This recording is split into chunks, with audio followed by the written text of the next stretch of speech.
Hello and welcome to Making Tech Better, Made Tech's fortnightly podcast bringing you content from all over the world on how to improve your software delivery. My name is Clare Sudbery, my pronouns are she and her, and I am a lead engineer at Made Tech.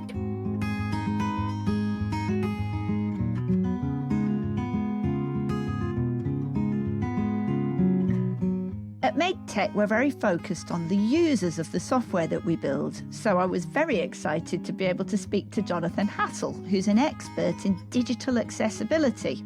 On Wednesday, the 28th of July 2021, I spoke to Jonathan with the aim of honouring Disability Awareness Day, which is actually on the 15th of August, which is a Sunday, but this episode will be published 2 days later on the 17th, because we always publish our episodes on Tuesdays. Hello, Jonathan. Hi, Claire. Delighted to be with you. Fantastic. Jonathan is an expert in digital accessibility, and that's why we're speaking to him today. So I'm going to leap straight in with the first question that I ask everybody, which is, who in the IT industry are you inspired by? There's a guy called Mark Webb. I met him a couple of years ago, just before lockdown happened. I was introducing him at a panel at a diversity and inclusion event. He works for Shift MS. They're a charity for a community for people with multiple sclerosis. And one of the things I love about Mark is that he's so positive. He's the positive story that kind of I tell everybody. He didn't start off with that particular condition, or it certainly worsened. And he tells it brilliantly himself, but whilst he was at Dixon's Carphone, quite high up there, his MS developed, and he has a whole story about how he moved into social media, actually, because of that, and all of the changes that were needed for his job. So the story is amazing. You can find it on our website, but also he's doing a huge amount to actually take disability and accessibility into the world of PR and marketing, which is one of the most important worlds, because they're the people who communicate with us all of the time. So Mark Webb, check out his Disability at the Table podcast. It's absolutely awesome. And I'm not just saying that because I was his first guest, honestly. Brilliant. I love it. Okay, so you have a whole career in accessibility and digital accessibility. You run a company. How did you get to this point? Why is this the thing that you're devoting your life to? So a couple of things happened at the same time around about the turn of the century. First one was my nephew Carl was born with spina bifida. That's the condition that he has. That means that he uses a wheelchair. He plays a lot of wheelchair basketball, for example. But like a lot of people with a disability, his condition actually impacts a number of things. So yeah, he uses a wheelchair. He has a slight learning delay. He's also slightly autistic. So I knew, if you like, the world of disability. Pretty much bang on the same time, I started a job at the BBC. And my job was editor of standards and guidelines. My job was to try and work out what good quality was for the BBC's websites, mobile apps, red button services, iPlayer, all of that sort of stuff. And actually, literally my first week, my boss came to me and said, the BBC has always cared about disability, subtitles on TV, that sort of thing. In the world of digital, we need to be as good for people who are paying their license fee. And it's your job to work out what good looks like and to explain it to everybody who was working on the 400 websites. So many different mobile apps, so many different things that we were doing. How did all of those get good? And as a result of that, I was asked to chair a committee for the British Standards Institute to come up with a British standard for how to do that. So I pulled together a lot of people from not just the BBC, but lots of disability charities, lots of organisations in the UK who had been on this journey of how to get good at accessibility.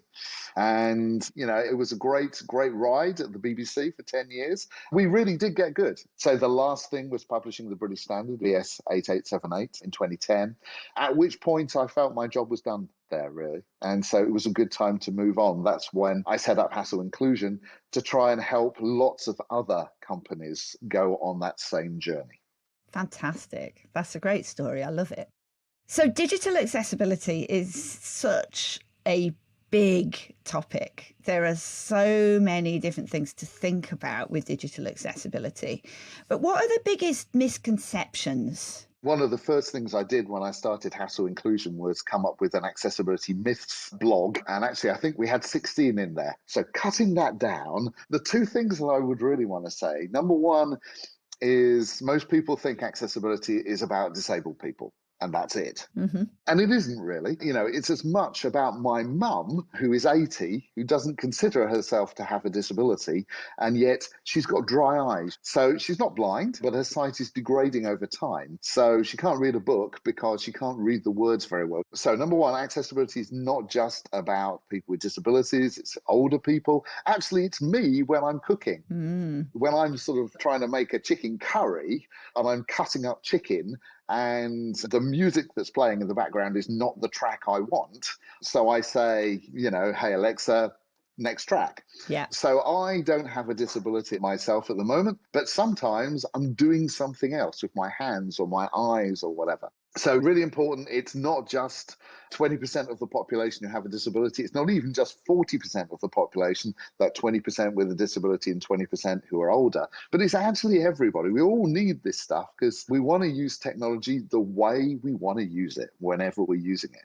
So I would say that's number one. And number two, hopefully that gives people a bigger understanding of why this is so important. And the big thing is that most people over time have kind of figured that accessibility was only important because they didn't want to be sued. The Equality Act here in the UK, the Americans with Disabilities Act in the States, all of these different things. If you don't do accessibility, a disabled person is going to sue you.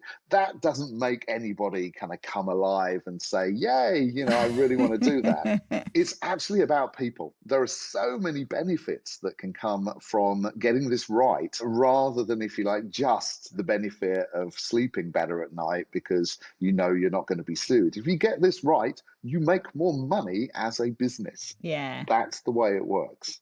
Fantastic. I love that. Okay. So when you start thinking about accessibility, there are so many different ways in which you can make a product accessible. And there are so many different ways in which a product might be inaccessible to different people for different reasons. And sometimes when you start considering all of the different requirements that people might have, it can seem overwhelming. And you can even find yourself in a situation where in order to make a product more accessible for one set of people, you might actually be making it less accessible for another set of people. So, for instance, there's more than one kind of colourblindness. There's more than one set of colours that are problematic for different users. Or people who have hearing impairments will have very different requirements to people who are partially sighted. How do you cater for all of those conflicting requirements? So it's a great question, really insightful. The answer is a couple of things, really. The first thing is that where you have conflict, it's really important to think about how many people have each of those different choices. I'll give you the easiest thing for most people to understand. Color. What colors do I want my website to look like? If my site is going, I want my website to look like Heathrow Airport signs, high visibility, stuff that everybody can see from a long way away because the colors are really contrasty. So for people with a vision difficulty, that's really good. Black background, yellow, really, really bright text on it. I'm guessing that most companies don't think that's a great look for their brand. But even if it wasn't just the company saying, I don't like that for our brand, if we take the other side of things, so people who are dyslexic, they like pastel colors. They like the complete reverse to that. If you give them black text on a white background, they can have headaches because things are too contrasty for them. So we have two different, if you like, extreme cases there, and then companies' brand departments that sit in the middle going, well, what are we supposed to do about that then? We want our brand to have all of our brand values and appeal to all of the people out there, and you're kind of saying we can't. That sucks. So one of the things you can do is you can say, well, we are going to care for one of those groups of people and not the other one. And kind of unfortunately, that's what WCAG, the Web Content Accessibility Guidelines, does. When WCAG was being created, there were loads of people in the room who were putting their hand up for the needs of people with a vision impairment. The people who were representing people who are neurodiverse, so people who are dyslexic or have autism, those sorts of things, if you like, weren't invited to the party. So yeah, one way you could do it is to say, we're just going to care about these people, not those people. The other way is you can say, we're going to look at stats. How many people have that difficulty with vision? That's around about sort of like 1.6 million people in the UK. Compare that to the number of people who are autistic or dyslexic. Actually, that's, more like 6 million. So actually, if we can't give everybody what they want, let's go to where the most people are. Mm-hmm. Third way is the best way, which is personalization. If you've done any user testing of a product and you've done personas and all of those sorts of things in usability, what you'll know is that lots of different people want different things from the same website. Yeah. Can be because they have a disability, or it could be because they're somebody who doesn't have very much time. We all want something slightly different. I want design for me. Yeah. And so do you. And so does every single other person. And the only way you're going to get design for me is personalization. I want the computer to know something about me and to use that to make my experience better. And that's the same thing, really, for people with a disability. It just so happens that their needs are less understood and more extreme than everyone else. So does that mean that, going back to the example before about high contrast or low contrast, that you might need to say to people, you know what, if you need high contrast, you can press this button here and you will actually get a different look to this site? Yeah, absolutely. So when I was at the BBC, I did about £750,000 of research on that. And it really is the case that people want different things. The ability to say, okay, you can have what you want is really important. The only difficulty, and the thing that I would need to be really careful of here, is that there are a number of companies out there who claim to fix the accessibility of your website for free. You don't need to get good at accessibility. You don't need to learn how to do it and get it right. You can get it wrong, and then you can put their thing on your website. They normally call it an overlay or a template. So these are companies like Accessibility. Now, the tool that they have to personalize is great. Unfortunately, the idea that you can kind of like make something awful and then get artificial intelligence to fix it all has a huge number of problems. For example, the National Federation of Blind People have come out quite recently saying that these things are actively bad for blind people. So I would suggest that if anybody is interested in kind of personalization, have a chat with us before spending loads of money on a tool that you think might be your salvation when it comes to accessibility, but actually might get you into even more trouble. Yeah, these things have to be baked in, don't they? So, as a software engineer myself, as soon as we started talking about being able to give people a choice between what kind of contrast they see on the screen, I'm starting to think, okay, you need to be able to have different skins. And then I'm instantly thinking, well, in that case, you need really clear separation between the presentation and the functionality. Absolutely. Which means that your software needs to be well designed. I completely agree with you. And if you like, what we're both saying is that making a website is not a simple task. Yeah. There's a whole team that come together. And if all of that team know what they're doing when it comes to accessibility, things are great. If a designer gets something wrong, then that's problematic. If a developer gets something wrong, that's problematic. But assuming that all of their jobs are so simple that some artificial intelligence can come along and sort of like fix everything at the end, it's kind of a little bit like what was happening in the kind of like the 1980s in the car industry, where they would have this kind of shed at the end. So the production line would go through and they wouldn't be testing things as it went through. And then the car that would come out the other end would then effectively be fixed in a shed because there were so many things wrong with it. Yeah. Toyota came along and said, that's just crazy. Why are you making it bad and then trying to fix it at the end? That is the most inefficient process ever.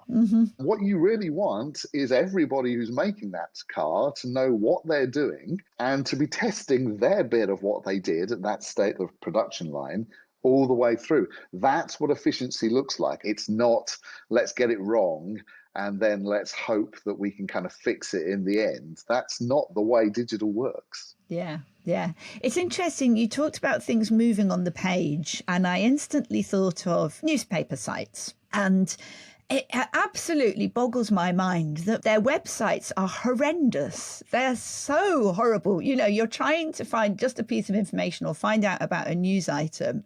And what you're faced with is the information that you care about is taking up a very small portion of the screen.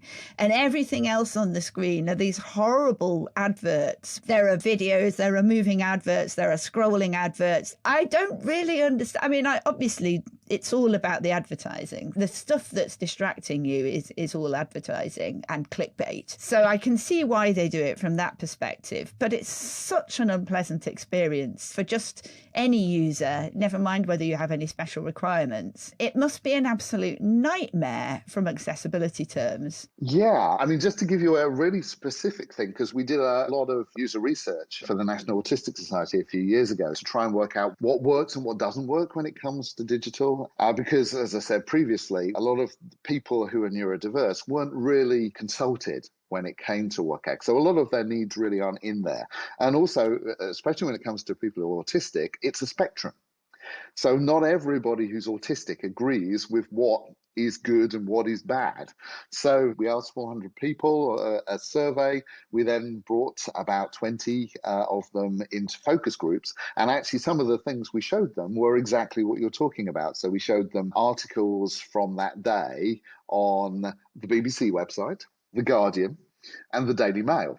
And, you know, the Daily Mail and the Guardian, because they have adverts, because they need to have adverts, because it's a really difficult business to be in, the journalism business at the moment, were an experience that the people we were speaking to really didn't like. You know, the Daily Mail is dreadful. It's almost like, you know, if you want to know what not to do from a usability or accessibility perspective, that's the Daily Mail. It's that videos, there was a lack of white space. They crammed as much as humanly possible onto the screen.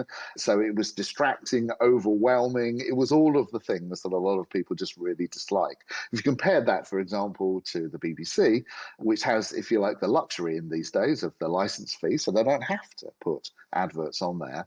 Everything is a lot calmer. You don't get distracted. Things like the use of white space, the use of character, kind of spacing and line spacing, especially how long paragraphs are, all of these sorts of things are better done. So you have to balance these things. You know, I'm not saying the Daily Mail is wrong. I'm saying that a lot of people I know really don't like it, but it feels like they're going after a different audience, if you like. Yeah. And the great thing about news is that you can get it from a lot of different sources. So yeah.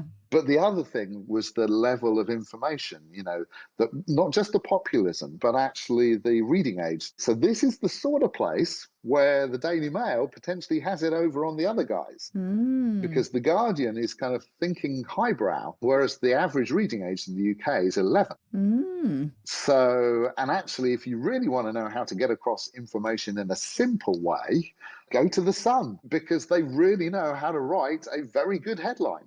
So I'm delighted that we've got a multiplicity of ways of getting information. But I guess the key thing that I would say from an accessibility perspective is if people want your information and they can't get it because the way you're presenting it is not what they need, then thinking a little bit more about if you could, with a few things changed, actually get more of that audience on side, you would actually have more subscribers, make more money. That's fascinating to me, because a journey that I'm currently on myself is that I'm, you know, more and more coming to the conclusion that I'm probably autistic.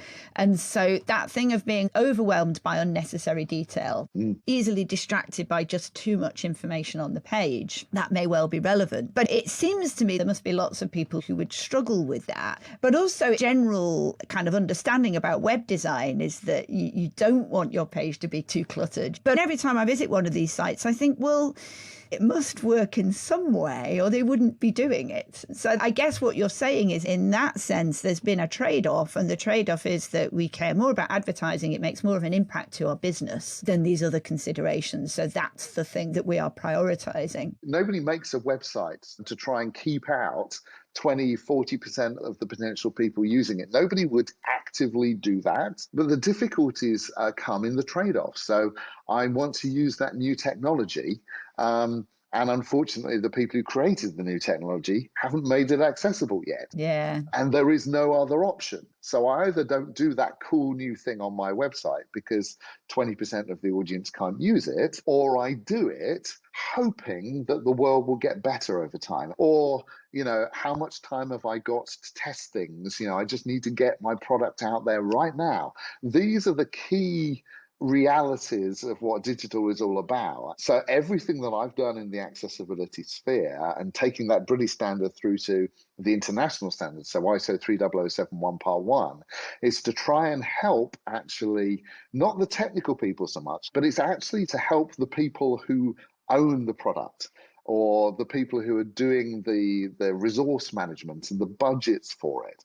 How do we make decisions in those really tough points where you can't do A and B and you have to make a choice, or you have to work out how far do we go? How far is enough? Yeah. There hasn't really been enough information out there that actually says these things are cheap. These things in accessibility are unbelievably expensive. Yeah. These things are theoretically great, but we can't do them yet. Everything that we do at Hassell Inclusion is to try and help organizations tackle those sorts of real world resource budget constraint type issues in a way that actually understands the sort of users they may have and understands the sort of business models they may have and tries to get them to a sweet spot where everybody wins. That's what we're looking for always.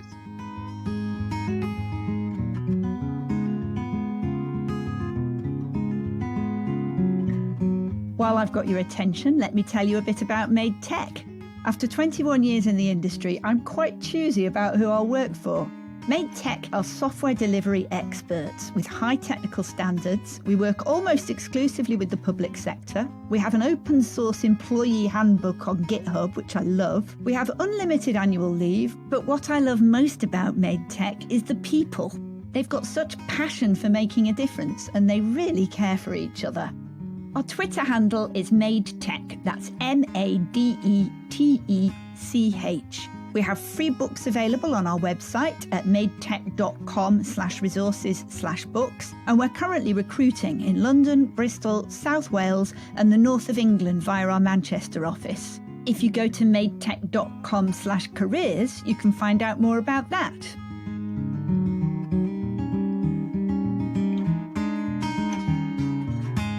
Here's a quick reminder that before the break, we were saying it's important to be aware that there will be trade-offs when considering digital accessibility.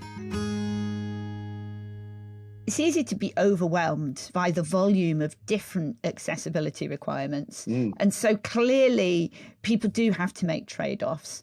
So how do you make those decisions? And are there any obvious certain types of ways that you can make digital products accessible, which will be quick and easy and cheap? Yeah, anecdotally, just to be really kind of concrete for a while, if you're a designer, get your color contrast right is always a good idea.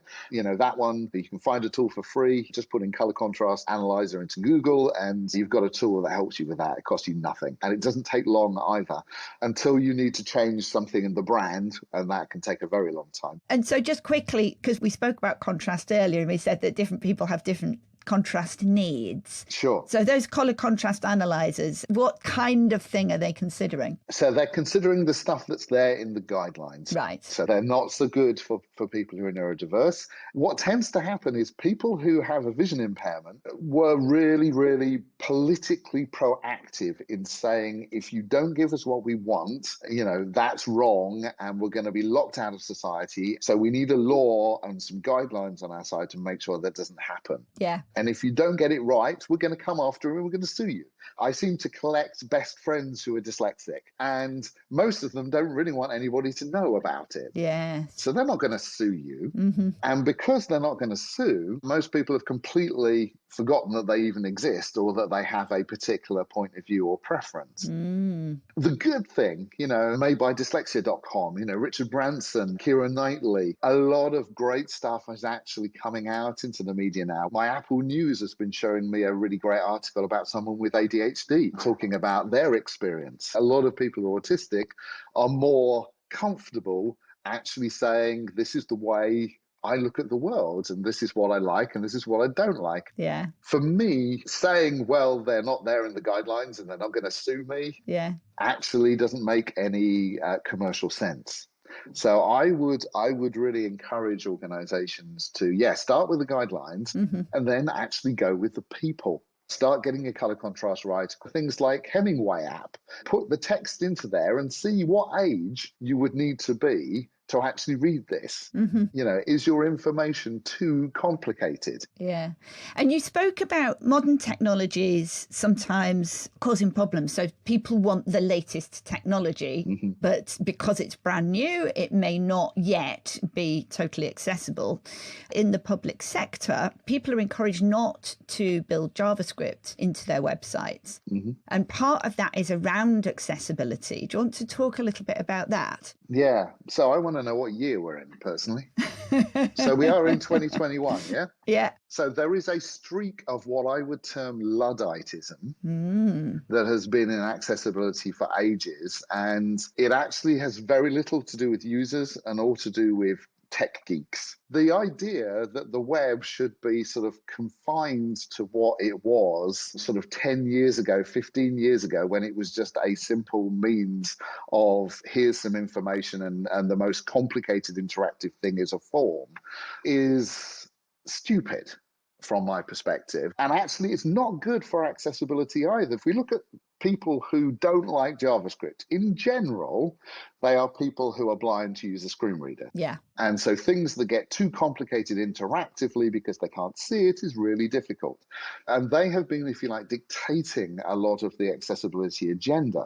If you then think about people who don't like words because they can't read them, is a video more or less accessible than text? Well, for most people in the universe, it's more accessible. Yeah. But if you look at WCAG, they make you think that video is kind of almost evil. Whereas what I would suggest is don't be constrained by guidelines, be constrained by our imagination and our understanding of who our audience is and what we can do to give them a great experience. Yeah. There is nothing wrong with JavaScript. Absolutely nothing wrong. Interesting. Thank you. Because I know that one of the arguments about JavaScript is that sometimes it can be harder to access a site that's using JavaScript if you're in a place with poor internet. So on a train is the obvious one. And again, that could be anybody. And one of the arguments is that if your site relies on JavaScript, then that can take longer to download and it can be more of an issue. So you've conflated two things together there in my mind. Yeah. So what you're talking about is page weight and how long something will take to load. But I mean, my gut is that the stuff that I would, if you like, be completely in agreement with you that we need to get rid in JavaScript is people using JavaScript libraries when they don't need to. Yes. So overuse of JavaScript without reason. Yeah, absolutely. But at the same time, most people who are trying to do stuff on the web in a startup, in a small company or whatever, the only way that they can use it is because they piggyback on somebody else's components, whether it's WordPress, AngularJS, React, whatever it is. These are ways of getting cool things happening on the web quickly. And that's okay. We just need to make sure that we do it thoughtfully. Yeah. And accessibility doesn't get forgotten. Yeah.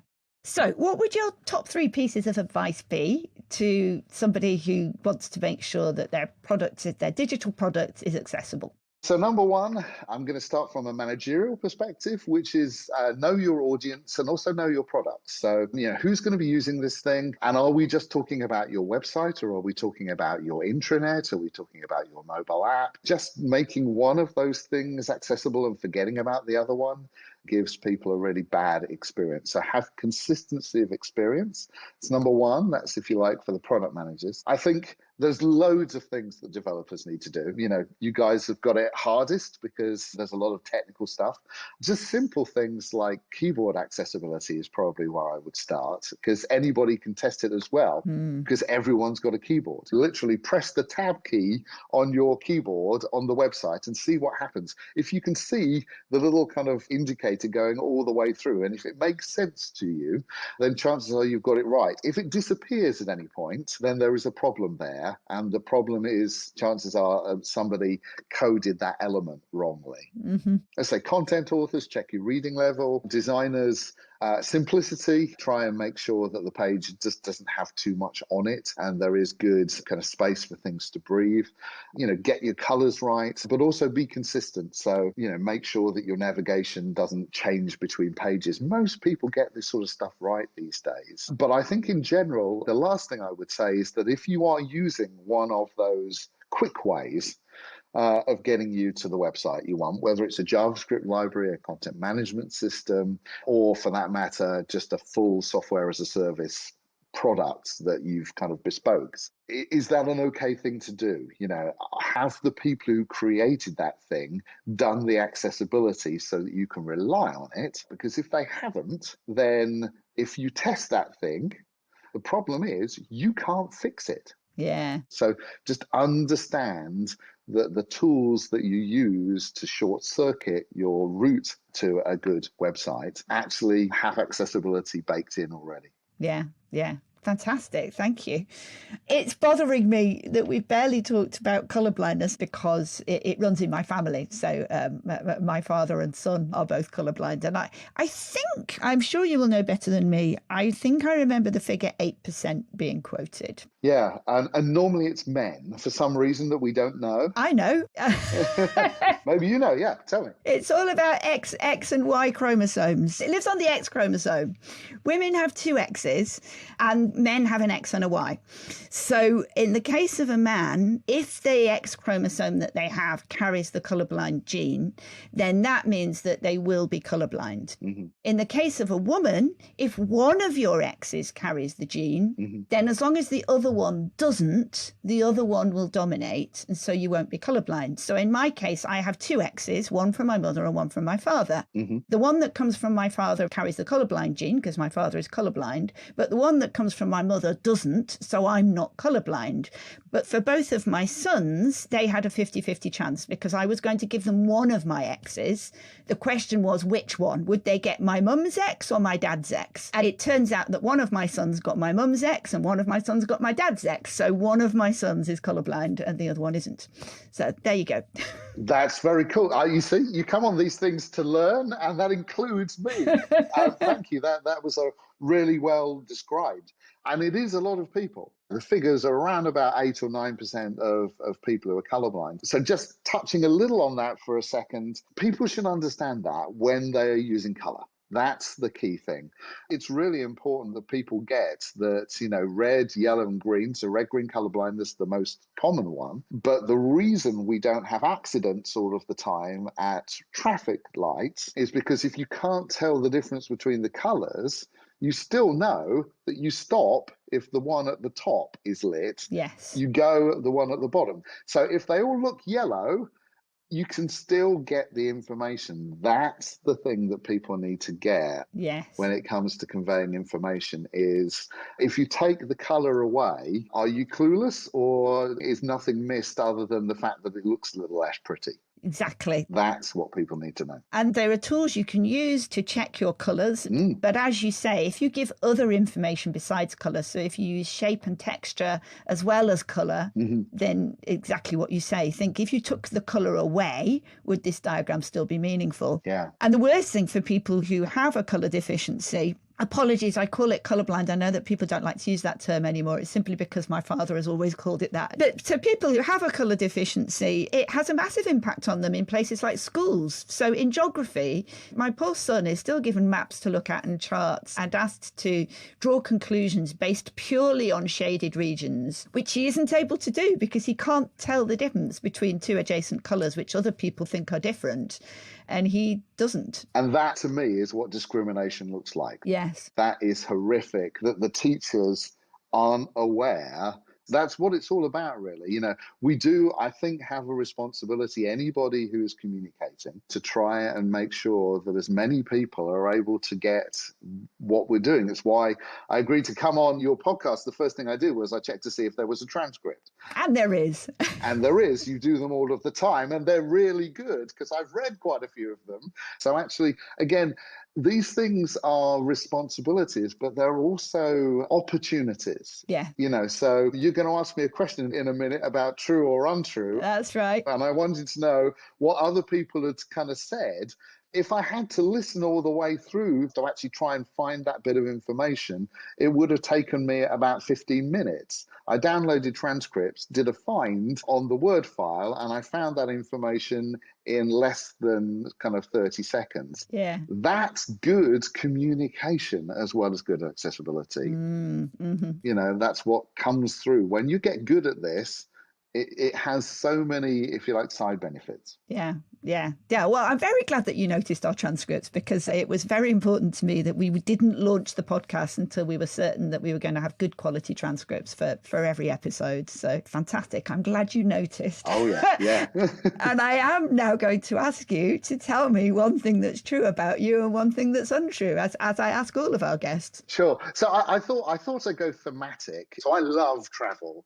And obviously, like most people, have just not been able to for the last year or so. And I'm watching the Olympics at the moment in Japan and just loving it, really. So two things about Japan and me traveling to Japan, one true, one untrue. So the first time I went to Japan was to pick up the Japan Prize from their national broadcaster for a product that we did to help people who use the Makaton sign language.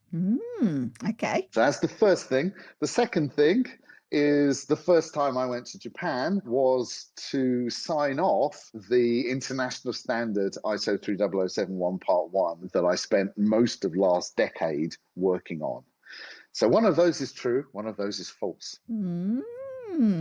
Fantastic. Okay, so what is the best thing that's happened to you in the last month or so? It can be either work-related or non-work related. So I thought about it long and hard, and actually what I'm going to pick is the launch of HiHub. So ever since COVID, we've really understood that a lot of organizations who don't really know very much about accessibility at all, maybe don't actually have particular kind of resources to devote to it. They really need to get this stuff right now because, you know, everyone was working from home, everyone was shopping from home. Yeah. We started doing webinars, free webinars every month. And everyone kept on asking, you know, oh, that was so good. Can we have the video or whatever? HiHub is our resource that has an archive of all of the videos that we've been doing for the last year. It's got a lot of information in there as well about how to get buy-in for accessibility in the organization you work for. So a lot of people come to us and they say, how do I get my boss to allow me to do this? And that's the key thing. So HiHub is really designed to try and help people with loads of free information so that they can get good at this because it's really needed now. Fantastic. And I often forget to say, actually, the reason I ask that question at the end of the podcast is just because I want to end on a high. I want to end with a feeling of positivity. So that's great to hear about. And then the very last question is, where can people find you? And is there anything you want to plug? Sure. So hasselinclusion.com. So I'll spell that just in case people don't know the particular spelling of my surname. HASSELLINCLUSION. So hasselinclusion.com. You can find me and all the rest of my crew there. Anything I want to plug?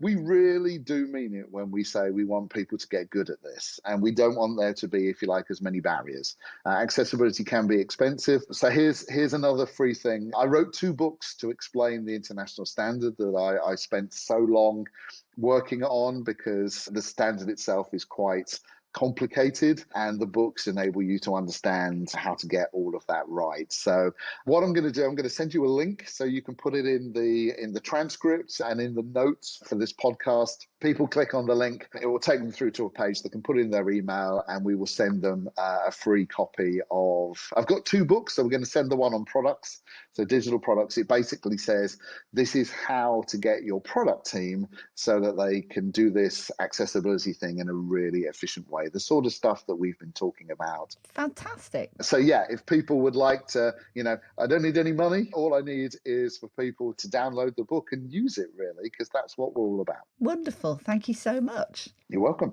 Thank you for speaking to me, Jonathan. It's been great. I've really enjoyed it. It's been a pleasure. I've really enjoyed it too. Thank you.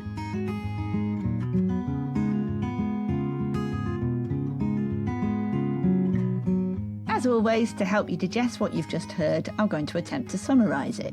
Accessibility isn't just about disabled people. We all need this stuff because we want to use technology the way we want to use it whenever we're using it. And you shouldn't be considering accessibility just because you're worried about being sued. It's about paying attention to your customers, and ultimately this is how to be an effective business.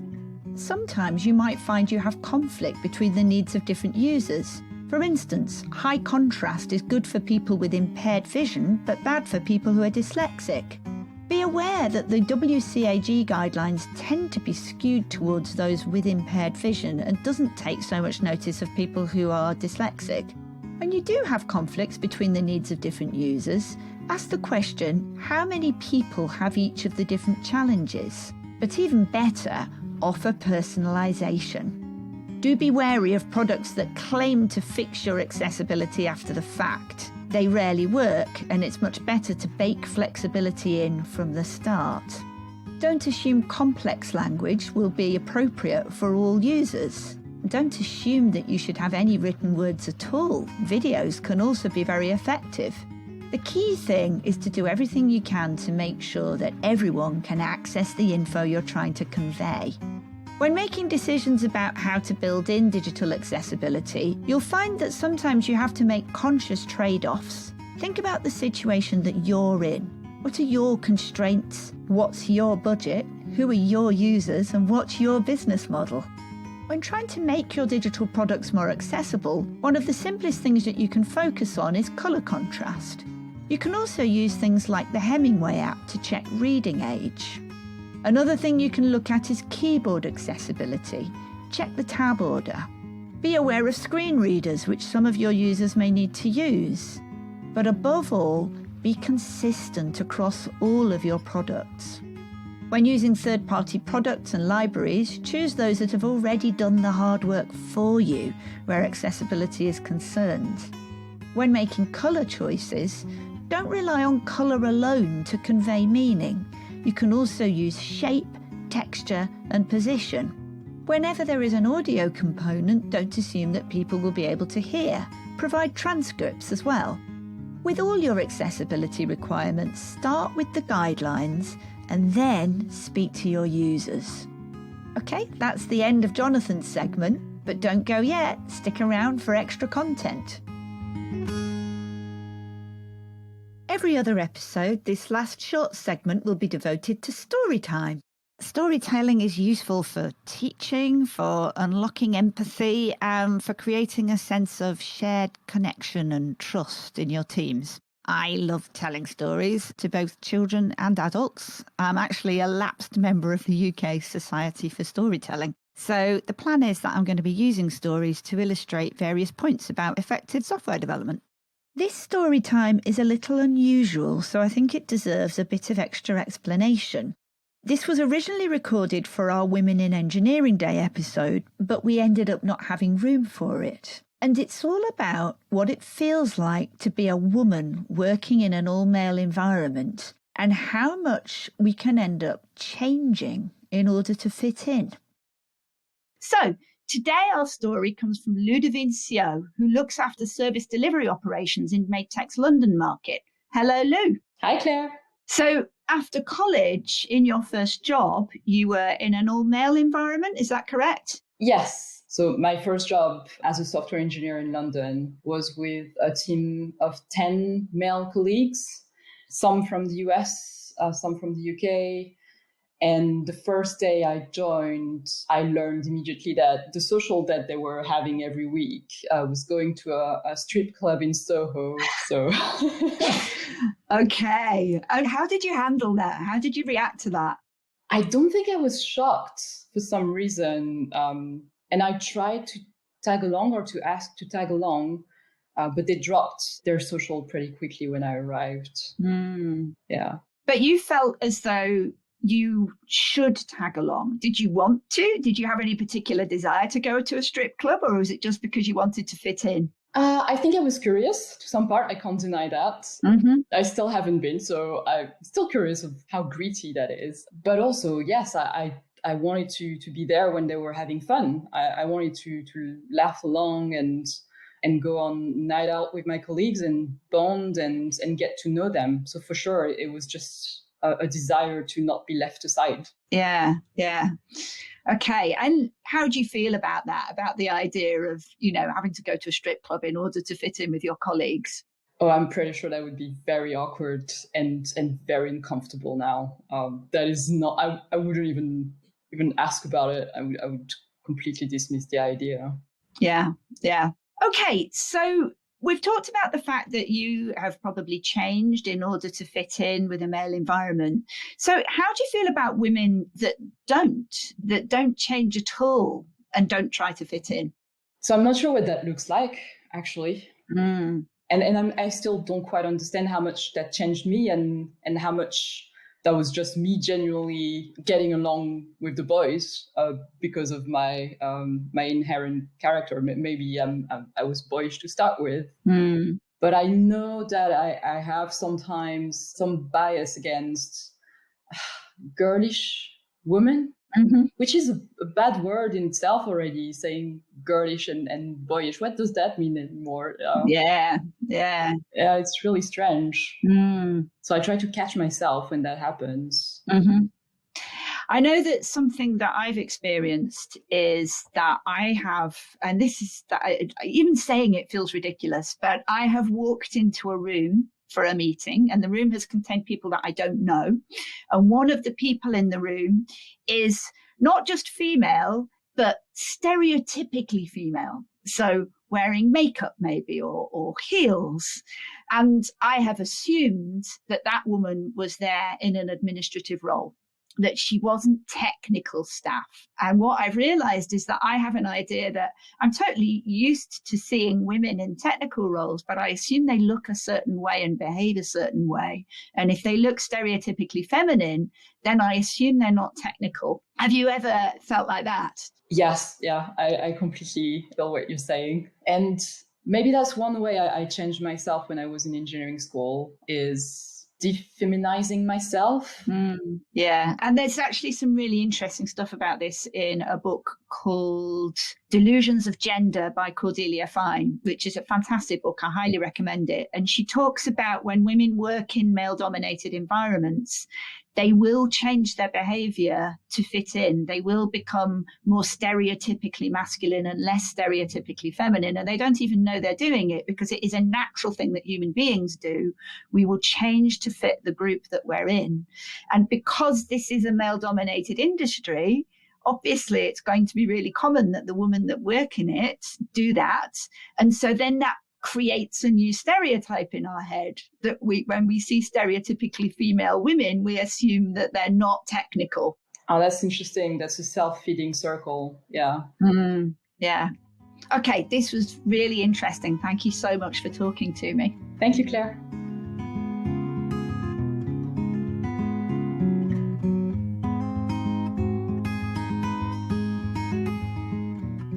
Working in the public sector means that at MateTech we really care about making a difference. So for this final Making Life Better segment, myself and my colleagues will be sharing suggestions for small things we can do to make the world a better place.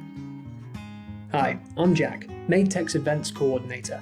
Now, working in the public sector means that at MadeTech we really care about making a difference. So for this final Making Life Better segment, myself and my colleagues will be sharing small pieces of advice to make the world a better place. Today's advice comes from me on helping people who are struggling. Don't aim to solve a person's problem. Ask instead what they need from you.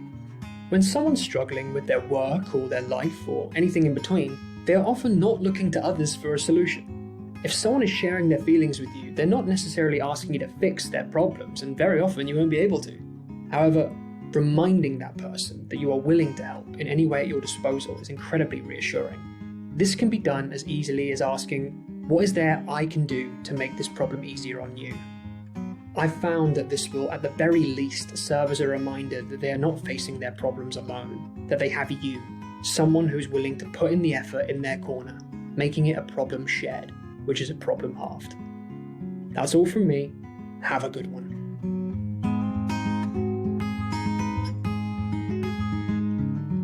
And that's the end of another episode. If you're enjoying the podcast, please do leave us ratings and reviews because it pushes us up the directories and makes it easier for other people to find us. I've got a few talks coming up. You can see the details on my events page on Medium, which is linked to from my Twitter profile. And you can find that at Clare Sudbery, which is probably not spelt the way that you think. There's no I in Clare, and Sudbery is spelt E-R-Y at the end, the same as surgery or carvery. You can find MadeTech on Twitter at MadeTech, and do come and say hello. We're very interested to hear your feedback and any suggestions you have for any content for future episodes, or just to come and have a chat. Thank you to Rose, our editor, and to Richard Murray for the music. There'll be a link in the description.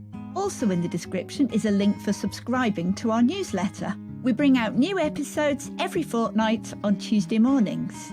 Thank you for listening, and goodbye.